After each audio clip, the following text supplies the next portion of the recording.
Hello, this is Music Tech Help Guy, and welcome to episode 45 of my Logic Pro 10 video tutorial series.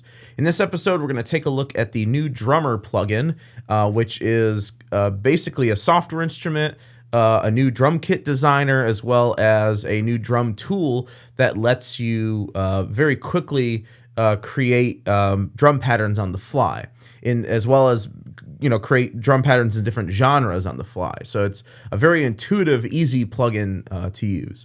So to start, I'm actually going to use the new drummer track. Believe it or not, you can actually use the new drum kit designer on a software instrument as well. Just for this video, I'm going to use the drummer track though. So I'll create a new drummer track. And what it does is it automatically creates a new region here, and opens up the kind of the drummer interface down here.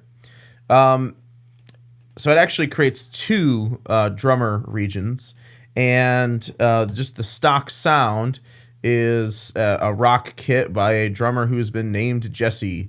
So we'll talk about the drummers and the interface in just a moment.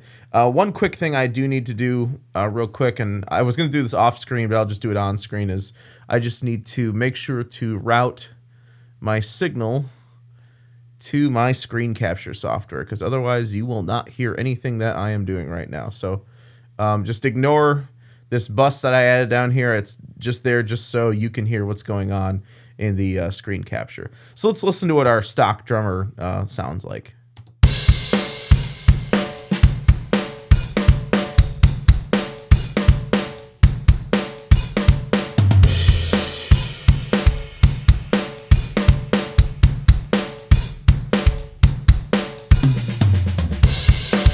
So there we go.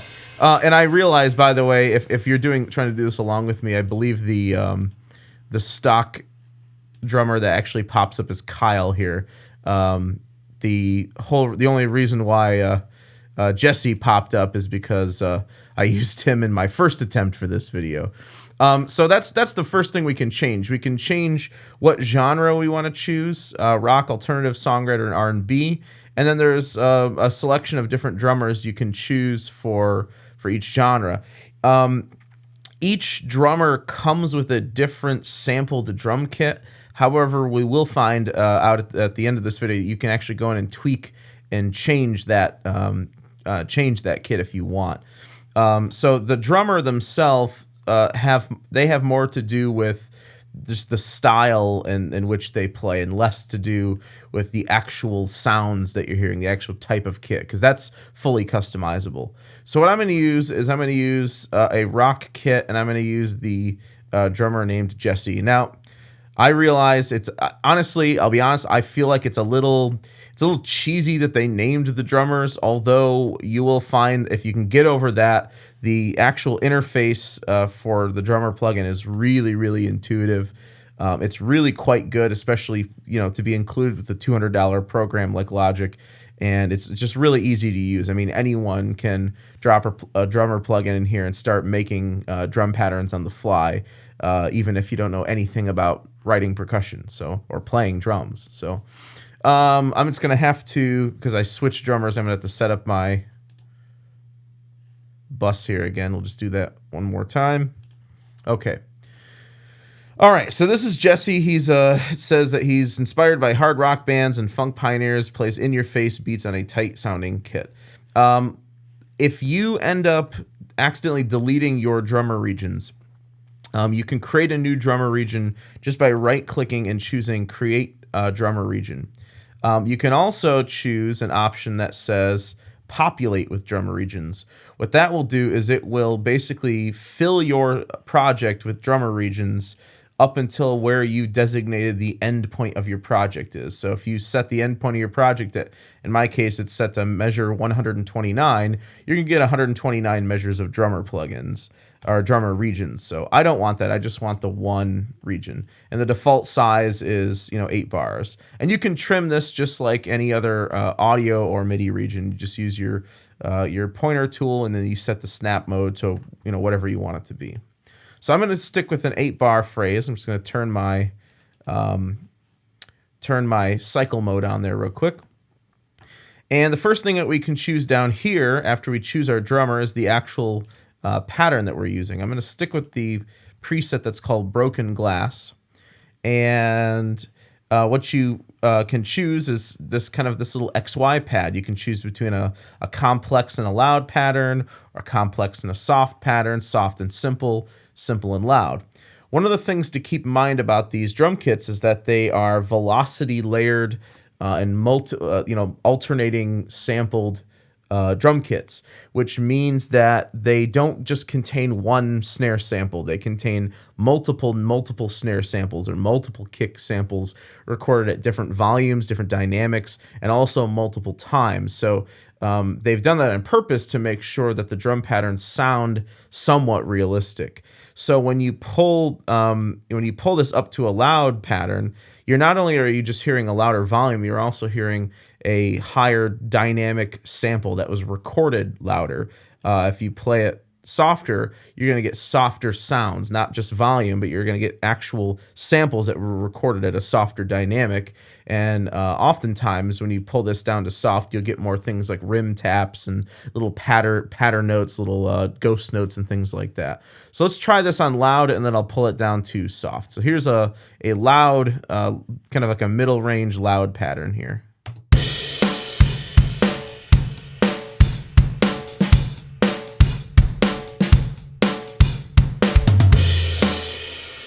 Put this kind of in the middle here.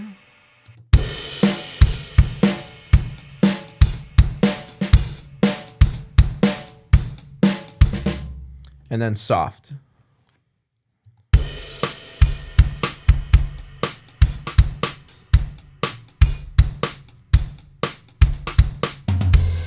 And you can see with the when I set this to soft, we're getting like a rim tap sound instead of a full snare hit. So I'm going to put this not fully loud, but kind of a little more complex and a little more loud. And let's see what this sounds like.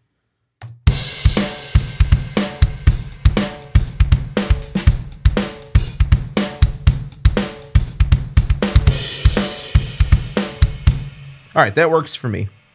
On the right side here, you can choose between, at least for this kit, 4 different hi-hat variations and 8 different kick and snare variations. So these are just different patterns just within that one instrument. So if I just want to kind of alter my my hi-hat pattern, I can click on that and then choose which hi-hat pattern I want. So you can vary your pattern a bit. Same thing with the kick and snare. Let's try hi-hat pattern 4 and kick and snare 4.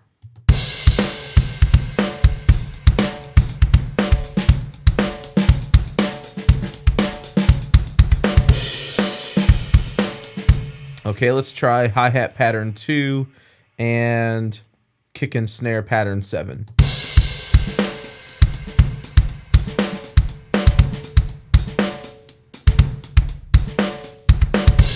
All right, I really like that one. Let's say we want to alter our toms for our fills. First, let's make sure that we have enough fills for the toms. The way you can increase the number of fills you get is by pulling this up. If you pull it down, you'll get very, very few, if no fills. So you'll just have like a straight sort of hi-hat pattern with kick and snare under it. As you start pulling this up, you'll see fills maybe once every 8 bars, maybe once every 4 bars, and then finally maybe once every 2 bars. So let's try this with the fills up. And we can also, when you click on the toms here, you can choose different tom patterns as well. So let's try toms 1.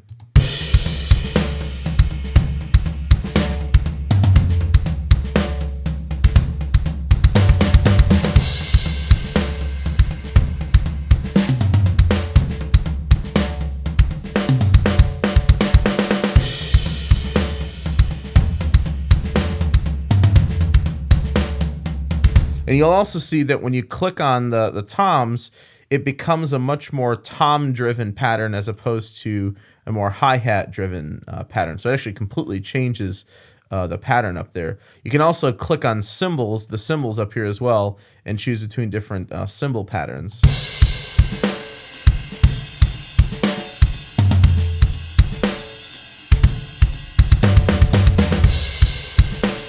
So you can give your pattern more of like a ride cymbal or maybe a crash cymbal driven beat as opposed to a hi-hat driven beat.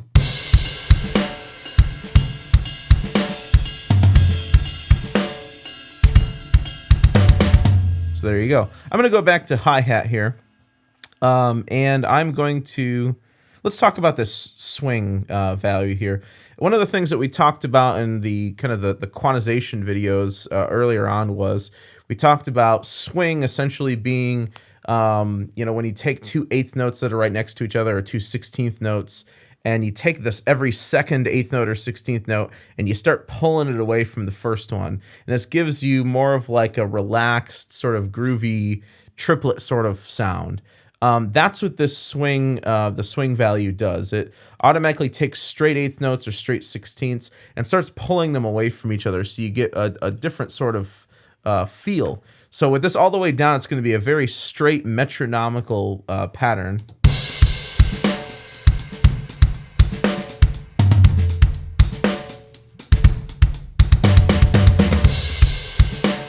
If you start pulling this up, it's going to sound a little more lazy and a little more, you know, kind of a little more relaxed sounding.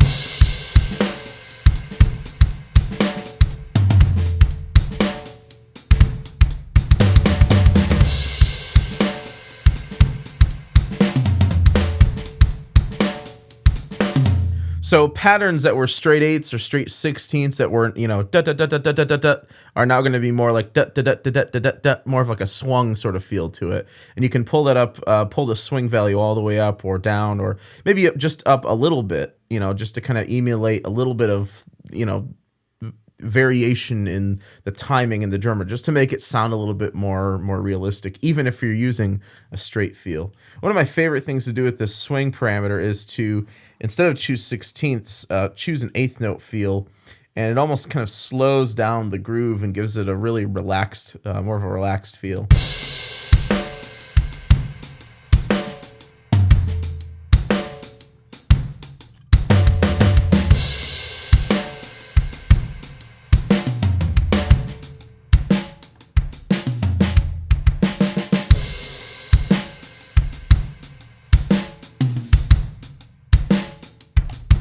So there you go.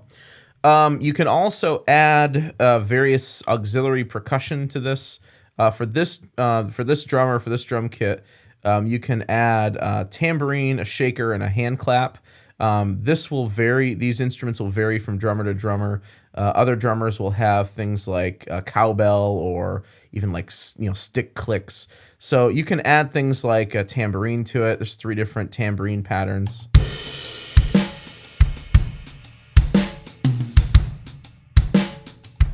Or maybe I want a shaker pattern.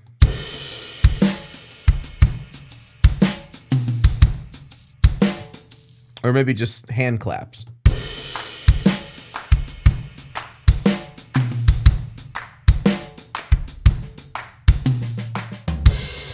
So I'm a little partial to the timbre, or to the shaker there, so I'm going to stick with the shaker. Okay. There's one more little area here I want to show you in the drummer interface, and that's the Details tab here. And under Details, you can adjust the feel, the ghost notes, as well as the hi-hat. Let's start with the hi-hat. If you are using the hi-hat, normally this will be on automatic, which automatically chooses whether and when the hi-hat is opened or closed. So you can have a pattern where it's, you know, it's primarily closed, but then is opened up, you know, here and there, just to accent certain beats in the pattern. If you uncheck automatic, you can fix all of the hi-hats to be the same value. So you can make a really tight closed sound, or really kind of diffused open sound. So let's try this done closed, and let's see what this sounds like.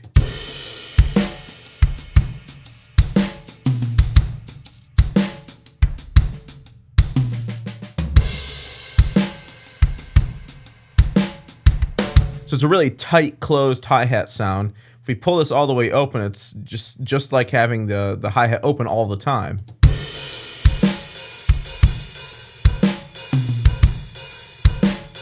Or you can also choose something in between, where you get a little bit of the sizzle of the hi-hat, but the hi-hat's not ringing out like it is there.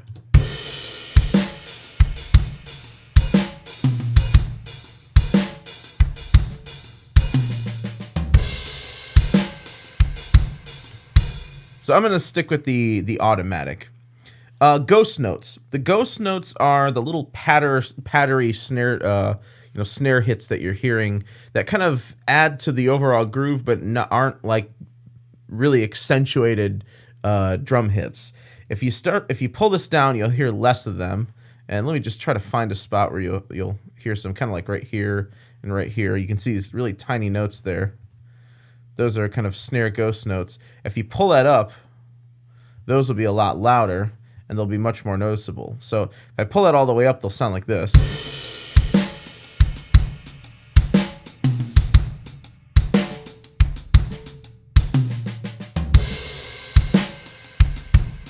If you pull it down, it'll just simulate them being much quieter, so you won't hear them quite as well in the mix. So that's what the ghost notes do. They just they add to the overall groove, but they're not usually, snare hits that are full volume. Another thing that you can control is the feel, and the feel is essentially how much push or pull does the pattern have. If you pull this up to, or if you push this up to push, I should say, you'll see that the notes are a bit ahead of the bar, ahead of the beat. I've got the playhead right on measure 4 here. If you hold Option and click on this, it sets it back to default where it's right on the bar.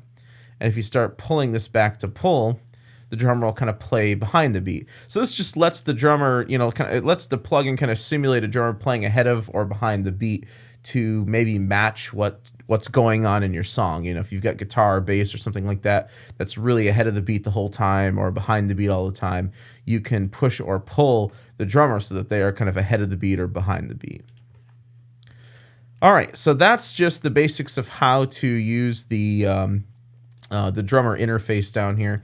And I can't remember if I said this already, but when you click on a drummer region up here, it also shows you right here what number of measures that particular region is covering. So here it's covering 1 through 8.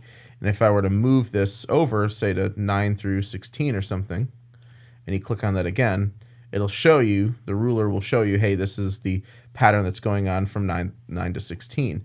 So each region can actually contain a completely different pattern.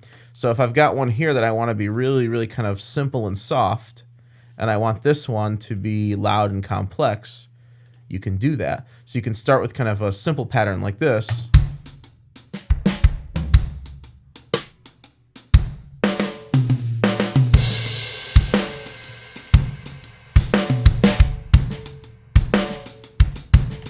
And end on a more complex or louder pattern like that. So you can fully customize each region up in the arrange window.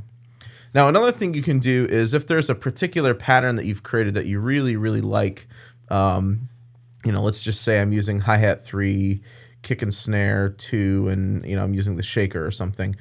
If I really like this pattern and I want to use it often, you can actually save this pattern, and it saves everything in the drummer interface as a preset. And the way you do that is you click on this little cog looking icon here, and you say Save Preset. And so maybe I want this preset to be called kind of Groovin', Groovin' 8s or something like that. So that pattern will show up there. So if I go choose a different one, and then go back to that one, I can always get my pattern back. All right, so that concludes this video. I'm actually going to split the drummer video into 2 separate episodes. Today we basically covered more of the basic parameters, just how to use the interface. And like I said before, other than the simple fact that just giving each of the drummers names is, other than that being kind of cheesy, it's a very, very intuitive, easy plugin to use. There are some more advanced features that we will cover in the next video, things like multi-output, proper mixing technique, going into the drum kit designer and actually customizing all the drums. So we'll talk about that in the next episode. So I hope you enjoyed the video, and thanks again for watching.